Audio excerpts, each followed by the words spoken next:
pagkahuman sa tanan mahulog ra ginig for content lang.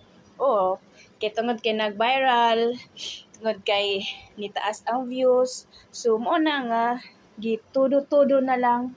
Bahala na nga daghan kay magbash. Tudo na lang. Okay ra mo na siya.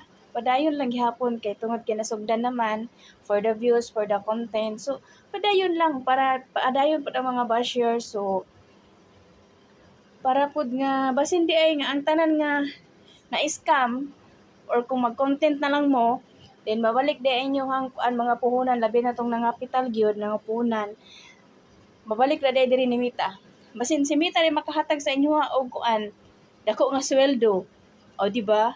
Malay natin, wala kabalo. Sa atong pagsigig yaw-yaw diri sa social media, sa atong pagsigig yaw-yaw about na scam, about balag mga bash na ta, balag na unsa na diya, basta nag-viral ta, basta nag-trending atong mga kuan, dako og views. Hala padayon. Go. Kay iya man pud ta og panikamot. So, una na giingon nga padayon kay nasugdan. Okay? So, mora na giingon nga kita na mo pili kung unsa atong maayo para i-content or unsa maayo nato para sa mga sa atong mga audience. Ang na-scam sa investment kaning sa pag-invest nato nga scam sama ra ni sa relasyon. Sama ra gini sa relasyon. Di ba?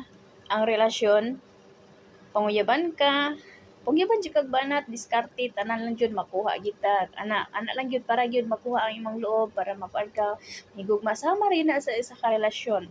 O di ba? So ikaw ning kubit ka.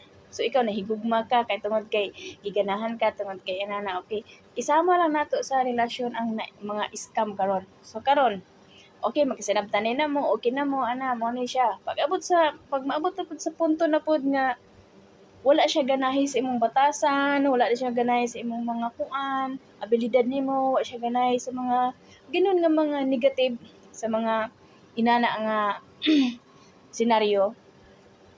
Tapos syempre nanadayon ang kuan nga magkuanadayon ka mag-invest na dayon ka og namasakitan na dayon ka, luha na dayon ka, kana mag-invest na dayon ka og kanang kuan nga mag-imot-imot na dayon ka, magyaw-yaw na dayon ka kay mo ni imong uyab, wala na siya nagkuan sa kuan kay nagkuana murag na mga red flags, wala na siya nagkuan kay murag something inana, di ba selos na kay inana, di ba? Sama ra gid sa relasyon gyud mo na nga kita gyud kabalo gid ta mosulod, kung mosulod ta ana nga butanga, mosulod ta ana kabalo ta mo gawas.